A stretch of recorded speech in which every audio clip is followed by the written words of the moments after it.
Hello everyone, welcome to dark classes. इस particular lecture में हम लोग देखेंगे जाके ऋग्वेदिक से हम लोग क्वेश्चन कर रहे थे घटना चक्र से। We have done till question number 65। हम लोग क्वेश्चन 65 तक हम लोग डन कर चुके हैं। उसके आगे बढ़ते हैं। उसके आगे क्वेश्चन नंबर है आपको 66। उसमें पूछा the largest number of the Rigveda hymns are devoted to. जो largest number of the Rigvedic है हाइम्स है वो किसको डिवोटेड है। आपको कल बताया था कि इंद्र को 250 टाइम है, अग्नि को 200 टाइम है। ठीक है, तो इसका आंसर क्या हो गया? इंद्र हो गया। Indra has been described as the most powerful deity in the Rig Veda. Indra is the most important divinity in the Rigveda. A very large number of the Rig Veda hymns, as maximum 250 hymns, are devoted to him, followed by Agni 200 times. ठीक है? Who among the following is question number 67 है? Who among the following is regarded as the war god in the Rig Veda? War god किसको बोला है ऋग्वेद में? आपको क्या लग रहा है बताइए, सोचिए। अग्नि है, इंद्र है, सूर्य है, वरुण है। उसका आंसर आपको इंद्र है। The Rig Veda, a maximum number of the hymns are devoted to God Indra. He was the storms god. He storms the god थे and referred as the sky god and a god of war. ये god of war भी थे आपको इंद्र। ये आपको storm god भी हैं और sky god भी हैं और god of war भी हैं। कौन आपको? इंद्र। जैसा कि लार्ज नंबर ऑफ टाइम्स में आपको मेंशन हुआ है ऋग्वेद में 250 times. The Vedas describe Indra as the god who wields the thunderbolt. तो यही आप याद रखने वाली बात है। ये गॉड ऑफ थंडरबोल्ट भी बोल सकते हैं, स्टॉर्म भी बोल सकते हैं, या गॉड ऑफ वार भी बोल सकते हैं, स्काई गॉड भी बोल सकते हैं। आगे बढ़ते हैं। The largest number of the hymns in Rigveda belongs to, अभी हमने पढ़ा इंद्र का है, लेकिन इसमें ऑप्शन क्या है? इंद्र नहीं है। इसमें ऑप्शन क्या है? अग्नि है। सेकेंड क्या है? अग्नि है। तो इसका आंसर क्या होगा? अग्नि हो जाएगा। The largest number of the hymns in the Rigveda belongs to the Indra, 250 times है। इस क्वेश्चन के हिसाब से इंद्र एब्सेंट है, इसी कारण अग्नि हो जाएगा सेकंड लार्जेस्ट, वो 200 टाइम मेंशन है। आगे बढ़ते हैं। State the following statement about the Vedic gods Indra and select the correct answer from the quotes given below. Was the god of thunder, punish the sinners, was the guardian of the moral orders, was the god of rains. Thunder और God तो मुझे लग रहा है कि सही होगा। 1 और 4 कुछ ऐसा लग रहा है। इसमें क्या लग रहा है बताएं थोड़ा सा। अभी हमने ऊपर पढ़ा है कि थंडर के भी हैं और आपको गॉड ऑफ रेन भी है, इसका मतलब 1 और 4 हो जाएगा। ठीक है, इसका क्या है? डी है आपको। क्वेश्चन में हम लोग पढ़ते हैं in Vedic Indra the king of the deva of the swarga heaven. ठीक है, he is the god of heavens. Lightning, ये लाइटनिंग के भी हैं, आपको हेवन के भी हैं, थंडर एंड रेन के भी हैं, गार्जियन ऑफ मोरल ऑर्डर रीत वाज लॉर्ड वरुण। तो याद रखिएगा जो गार्जियन ऑफ मोरल ऑर्डर है वो कौन है आपको? लॉर्ड वरुण है। हालांकि वो उतना याद भी नहीं रखेंगे, लेकिन फिर भी हाँ हल्का फुल्का थोड़ा ध्यान रख लीजिए बस। ठीक है। Some hymns are prayers to god Indra for punishing the sinners. तो इंद्र के बारे में काफ़ी ज़्यादा मतलब बहुत मरतबा आया हुआ था। इसका रोल बहुत बड़ा है। आप देख पा रहे हैं गॉड ऑफ हेवन में इनको बोला गया है, थंडर भी बोला गया है, और कहीं कहीं भी इसको लिखा गया है कि पनिशर ऑफ द। हालांकि ठीक है, God in the for punishing the Sinners, but the absence option 1 to 4, तो वी चूज ऑप्शन 1 and 4। ठीक है, आगे बढ़ते हैं। The largest number of the hands of the Rigveda is dedicated to the which. बताइए किसको दिया गया है? बहुत मतलब पढ़ चुके हैं हमने, इंद्र को है। वो the following as the most popular god of the early Vedic period, अभी हमने पढ़ लिया इंद्र है। Who of the following gods was considered the war god in the Vedic literature? Indra है। घटना चक्र की सबसे अच्छी बात ये होती है कि क्वेश्चन मल्टीपल टाइम रिपीट होते हैं। क्वेश्चन जब मल्टीपल टाइम जब रिपीट होते हैं तो आप उसको लगातार पढ़ते हैं तो आपके ब्रेन में बैठ जाता है। ठीक है, आगे बढ़ते हैं। 800 BC to 600 BC is related to which era? Brahmana era, Sutra era, Ramayana era, Mahabharata era. क्या होगा आंसर बताइए? इसका आंसर जाके बताइए। आंसर ए है ब्राह्मण एरा। 800 BC से 600 BC is related to the Brahman era, often period during 7th century BC, 3rd century BC called the Sudra era, Sudra period। ठीक है। गायत्री मंत्र is found in which book? Gayatri मंत्र कौन से book में है बताएं थोड़ा सा। उपनिषद, भगवत गीता, ऋग्वेद और यजुर्वेद। गायत्री मंत्र जो है ये आपको किसमें बताइए? सोचिए भाई, जरा सोचिए इस पर। क्वेश्चन नंबर 74 बहुत इंपॉर्टेंट है। पूछता है कि गायत्री मंत्र जो है किस बुक में पाया जाता है? इजी क्वेश्चन है, ऋग्वेद इसका आंसर है। The Gayatri mantra was first written in the Sanskrit in the Rigveda by the Brahman Brahmani Vishwamitra, Vishwamitra ने लिखा है। It means, its meaning is, may the almighty god illuminate our intellect to lead us along the rightest path. ठीक है, मतलब कि may the almighty god illuminate our intellect to lead us along the rightest path. ठीक है, ये आपको गायत्री मंत्र जो कि ऋग्वेद में मेंशन, उसका मीनिंग है। The mantras famous for the name of the Gayatri mantra found in which of the following scriptures. अभी हमने पढ़ लिया, ऋग्वेद में है। वो कंपोज द गायत्री मंत्र, अभी हमने पढ़ा ऊपर में विश्वामित्र है। Sarga, Pratisarga, Vansha, Manvantara and the Vanshacharita the indicator of, किसका इंडिकेटर बताइए? वेदास का, पुराणास का, उपनिषद का या सूत्रास का? इसके अंदर क्या आपको पुराणास है। Puranas have the 5 characteristic like the Sarga, Pratisarga, Vansha, Manvantara, Vanshan Charita. Among these Sarga and Pratisarga are the natural creation and the renovations cosmogony. Vanshat means the history of the sage and god. ठीक है, आगे बढ़ते हैं। The number of the Puranas in, कितने पुराणास भाई बताएं थोड़ा सा, ये क्वेश्चन पूछा जा सकता है बहुत इजीली। नंबर पुराण जो आपको 18 है। ठीक है, Puranas are sacred literature of Hinduisms. क्या है पुराणास, क्या है ये? सेक्रेड लिटरेचर है, किसमें? हिंदुइज्म में। ठीक है, इसमें टोटल पुराणास आपको 18 है। ठीक है, Shrimad Bhagavatam considered as the crown jewels of all the Vedic literatures.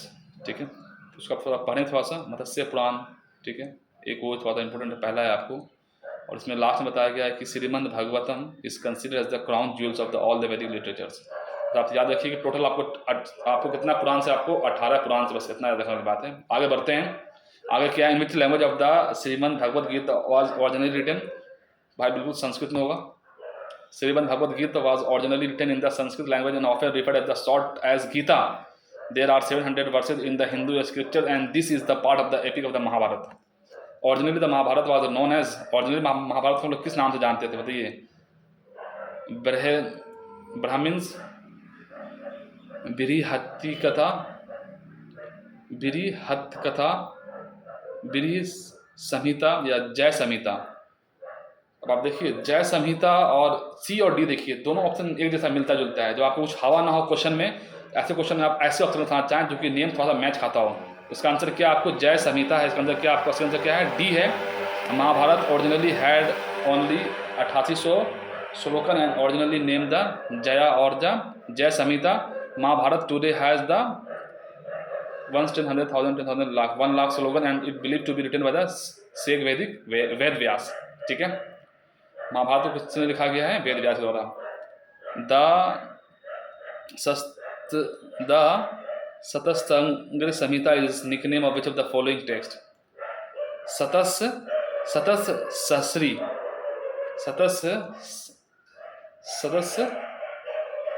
Doggy यहाँ पे बहुत ज़्यादा रहते हैं। 2 मिनट दीजिए जरा सा।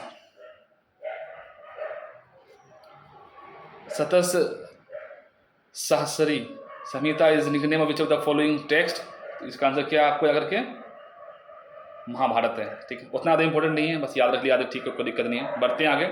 According to Hindu mythology which serpent offer himself as a rope for churning the oceans? तो किसको बताया गया है? 82 आंसर बताइए। कालिया, वसुकी, पुष्कर, शशांश। इसका आंसर क्या आपको? वसुकी है।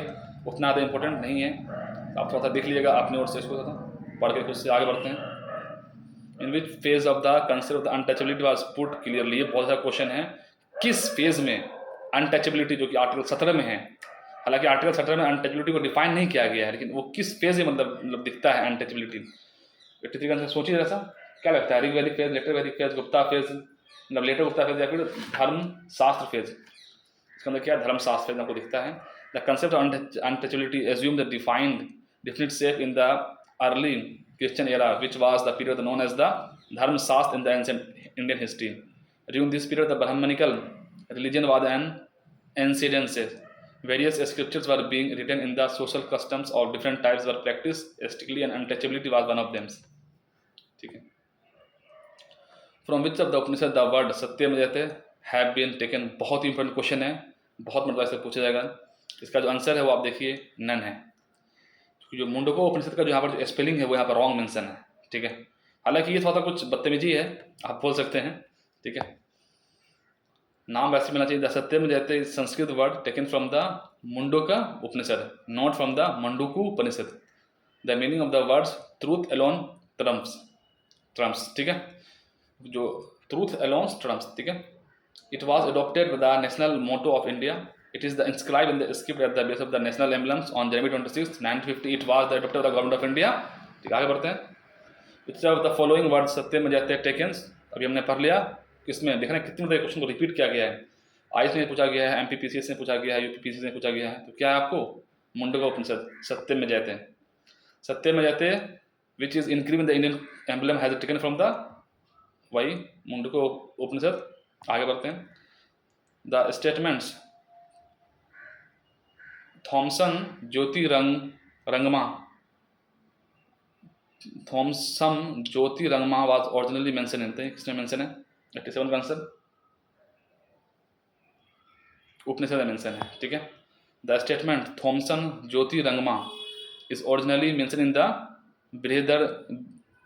बृहदरनिका Upanishad. This statement means the leads us from the darkness to light और lead us from the ignorance to truth, ठीक है। आप इसको यूज कर सकते हैं ऐसे में अगर आप चाहें तो। Lead us from the darkness to light and lead us from the ignorance to truth. The literal meaning of which Upanishad is white horse, किस उपनिषद का मीनिंग होता है व्हाइट हॉर्स? बताएं 88 का आंसर क्या है? इसका आंसर क्या है? नन ऑफ द अबव है। None of the Upanishad is the given option literally means white horse. Shvetashvatara Upanishad, साहित्य SHVETAS, Shvetashvatara Upanishad is ancient Sanskrit text embedded in the Yajurveda, क्योंकि यजुर्वेद में इम्बेडेड है। इसका मीनिंग क्या होता है? Carried on the white horse. आगे बढ़ते हैं। The legend of the Satyakama Jabala which challenges the stigma of being the unmarried mother is mention in. Jabala Upanishad, परोस उपनिषद, चंडोक्य उपनिषद या कठोपनिषद? 18 का आंसर क्या है बताएं थोड़ा सा।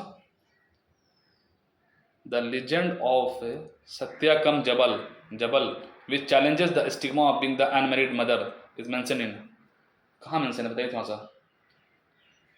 चंडोग्या उपनिषद में मेंशन है, ठीक है। Satyakama Jabala as a boy and later Vedic sage who first appeared in the chapter 4 of the ancient Hindu text Chandogya Upanishad challenge the stigma of the unmarried mothers, ठीक है। आगे बढ़ते हैं। द फंडामेंटल और बेसिक स्क्रिप्ट ऑफ द ऋग्वेदिक वास किस में लिखा हुआ है बताइए थोड़ा सा। ब्राह्मणी में है, पाली में है, खरुश्ती में है या देवनागरी में? क्या लगता है आपको, क्या सोच रहे हैं? इंपॉर्टेंट क्वेश्चन है ये। ऋग्वेदिक का जो फंडामेंटल या बेसिक स्क्रिप्ट है वो किस में लिखा हुआ है? पाली में हो नहीं सकता है और देवनागरी में हो नहीं सकता है। खरुश्ती बहुत मुश्किल है, इसका आंसर क्या आपको डी है Brahmani. The basic script of the Rigvedic was the Brahmani. The work on the script भाषा is said to have been started by the Brahmins. For thousands of years, the script was known after him as a Brahmi script. The Rig Veda is divided into 10 mandals, which consist of the 228 सूक्त हैं। 10,000 वो उतना याद मत कि मंत्र करना है। According to Patanjali, there are 21 branch of the Rig Veda. This priest of Rig Veda is called होता। ठीक है, ये पूछा जा सकता है कि ऋग वैदिक के जो प्रीस्ट को क्या बोला जाता था? होता कहा जाता था। द वैदिक रिचुअल्स होता is associated with the Rigveda, Yajurveda, Samaveda या अथर्ववेद। अभी हमने पढ़ा कि जो प्रीस्ट थे ऋग्वेदिक उसको हम क्या बोलते हैं? होता। तो इसका आंसर क्या हो गया? ए हो गया। There are similarity in the Avesta and the Rigveda from the which region of the Avesta is related to. Avesta कहाँ से रिलेटेड बताएं थोड़ा सा। इंडिया, ईरान, इसराइल या इजिप्ट? सोचिए अवेस्ता कहाँ से रिलेटेड है, इसकी सिमिलरिटी है ऋग्वेदा से। सोचिए भाई, सोचिए सोचिए, इसका आंसर क्या है? बी है। According to the definition given about the Aryans, the Indo-Iranians group whose member composed of the Zoroastrians scriptures of the Avesta and the Hindu scriptures such as the Vedas called themselves the Aryans. So it is clear that in the Vedic period it is the region of the present day Iran where the Zoroastrian prevail. The Avesta was written by the Zoroastrians. ठीक है, आगे बढ़ते हैं। अभी on the खत्म मतलब होने वाला है। Which of the following animal was considered as the अघन्य which during अघन्य मतलब क्या होता है? जिसको आप किल नहीं कर सकते हैं। इसका आंसर क्या है? कौ है, ठीक है। It was the cow which was considered as Aghanya during the Vedic period. Aghanya means not worthy of being killed. The status of the cow shows how pious it was considered during the Vedic period. Aghanya in Rigved is the goat, cow, elephant, a horse. बताएं क्या इसका answer? Cow है. आगे बढ़ते हैं. The Aghanya mentioned in the many passages of the Rigved refer to priest, women, Brahmans, cows. अभी ने पढ़ा क्या cows है.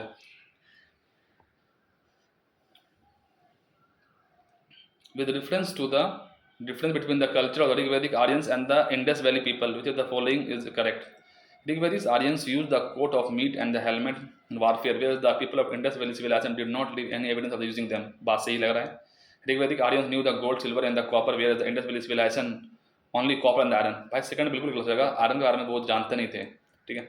Rigvedic Aryan had domesticated the horse, whereas there is no evidence of the Indus Valley people having been aware of this animal. ये बात बिल्कुल सही है. इसका आंसर क्या हो जाएगा? 1 और 3 हो जाएगा. ठीक है. Coat of the male and the helmet made of the gold and the iron is mentioned in the Rigveda. Possibly they were used in the warfare. Thus, Indus Valley people were lacking the weapon and they were possibly ruled by the class of the merchants. Indus Valley civilization did not leave any evidence of using weapons.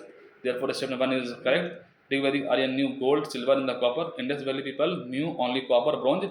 The use of the iron spread in the North India between the 1000 BC to 600 BC. Therefore, statement 2 is wrong. Rigvedic Aryans owned their success in Indian, their use of the horse and the chariots, and recently a site called the Bhagwanpur has been excavated in the Harappa, Haryana on the Rigvedic period, where horse bones have also been found. Evidence of the horse comes from the superficial level of the Mohenjo-daro and from a doubtful terracotta figure from the Lothal. Now, doubtful में है the remains of the horse are reportedly from the Surkota, situated in the west Gujarat and belong to the around 2000 BC. But the identity of doubtful in case of the Indus Valley civilization was not horse centered. ठीक है, आगे बढ़ते हैं. The early Rigvedic period was considered to be the most valuable property. क्या था बताएं? Land, women, water, cow. अभी हमने पढ़ा कि cow. ठीक है. Cattle breeding was the most important economic activity of the Rigvedic period. Prayer were offered to increase the number of the cattle. It was medium of exchange. A cow is considered as the deity in the Sukta of the Rigveda. आगे बढ़ते हैं. Indus valley civilisation letter वैदिक society है. इसके बाद कोरिक वैदिक society है. Medieval period है. आपको मैच करना है इसको कौन किस में जाएगा. क्या लगता है? इंडस वैली सिविलाइजेशन कैसे है? पेस्टोरल है, लैंड लॉर्डिज्म है, एग्रेरियन है या अर्बन है? इंडस वैली सिविलाइजेशन आपको अर्बन है. लेटर वैदिक सोसाइटी कैसी है? पेस्टोरल है, लैंड लॉर्डिज्म है, एग्रेरियन है या अर्बन है? अभी हमने पढ़ा है. अर्ली वैदिक कैसा है? मतलब वो आपको पेस्टोरल है, और जो लेटर वैदिक आपको एग्रेरियन है, और मिडिवल कैसा आपको लैंड लॉर्डिज्म है. इसको थोड़ा याद रखिएगा, बहुत इंपॉर्टेंट क्वेश्चन है. इंडस वैली सिविलाइजेशन जो है आपको अर्बन सिविलाइजेशन है. लेटर वैदिक जो एग्रेरियन है और ऋग्वैदिक क्या है आपको पेस्टोरल से, और मिडिवल कैसा आपको लैंड लॉर्डिज्म से. आगे बढ़ते हैं. In the context of the ancient history ancient Indian society, which of the following terms does not belong to the category of the other three? Kul, kos, वंशा और गोत्र. इसका आंसर क्या है आपको? कोस है. The context of the ancient history, Vansha, Goth and the Kul are the word associated with the family system, but the Kos is related to the treasury. Total number of संस्कार कितने होते हैं बताएं? ये तो बहुत इजी क्वेश्चन है. 16 संस्कार होते हैं. There are total 16 संस्कार have been described. There are 3 are performed before birth. 3 before birth हो जाता है. 12 during the life. ये आप याद रख सकते हैं. And 1 after the death. It seems that the उपन्याम संस्कार is most important and commonly performed. Beside of course the wedding ceremony and rituals after death. The teacher of the would teach Veda वेदांगा for livelihood is called. उसे हम क्या बोलते हैं बताया थोड़ा फटाफट? आचार्य, अध्वर्य, उपाध्याय और पुरोहित. आंसर क्या है? उपाध्याय. ठीक है. Upadhyay was the one who adopted the teaching of as a profession to earn livelihood and taught only portion of the Vedas or the Vedangas. तो ऐसा कुछ क्वेश्चन आपको जो कि आई होप कि अब हमने ऋग्वैदिक को हमने डन कर दिया है. ठीक है. उसके बाद मैं आपसे कुछ क्वेश्चन पूछता हूँ, आपको मेंशन करना होगा इसका आंसर क्या हो सकता है. ठीक है. आप मुझे बताएं कि जो आज के में जो रावी रिवर है उसको प्रेजेंट उसका पुराना नाम क्या है. ठीक है. पहला क्वेश्चन ये है. ठीक है. और मुझे एक चीज़ बताएं कि निस्क क्या था? निस्क, NISHK, निस्क क्या था? थोड़ा सा इसको थोड़ा बताएं थोड़ा सा फटाफट. उसके बाद आप मुझे बताएं कि ऋग्वैदिक में जो डेडिकेटेड जो सोमा है ये कौन से मंडल में मेंशन है. ठीक है. ये क्वेश्चन हो गया, 3 हो गया। और भूगस कोई जो इंस्क्रिप्शन है ये किसके बारे में रिलेटेड है, इसके बारे में आपको मुझे बताना है। आप मुझे बताएं थोड़ा सा जा करके, ये हो गया।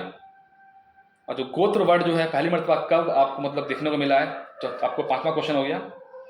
राइस को क्या बोलते थे उस समय, राइस, मिलेट और शुगर कैन और मूंग बीन्स, मैं इसको पढ़ा चुका हूँ। इन चारों का नाम बताइए, इसको क्या क्या बोला जाता था। राइस को क्या बोलते थे, और व्हीट को क्या बोलते थे, और शुगर कैन को क्या बोलते थे। ठीक है। सभा क्या था, जरा आप मुझे बताएं कि वैदिक पीरियड में सभा क्या था। ठीक है। सत्यम जयते कहाँ से लिया गया, ये आप मुझे बताएं थोड़ा सा जा करके। ठीक है। और अभी टोटल कितने संस्कार हैं ये आप मुझे बताएं कमेंट सेक्शन में। तो दोस्तों आज के इतना ही था, मिलते हैं नेक्स्ट वीडियो में। Okay, take care and bye bye. मैं मिलूंगा नेक्स्ट वीडियो में आपको बुद्धिज्म से रिलेटेड क्वेश्चन में। बाकी जो आपको मैं वीडियो अपलोड करता हूँ आप उसको देखिए, और बहुत सारा वीडियो मैं आपको विदाउट वॉइस भी अपलोड करता हूँ, तो आप उसको भी देख करके आप उसको खुद से आप उसको रिवाइज कर सकते हैं। ठीक है। तो दोस्तों आज के लिए इतना ही। Okay, take care and bye bye.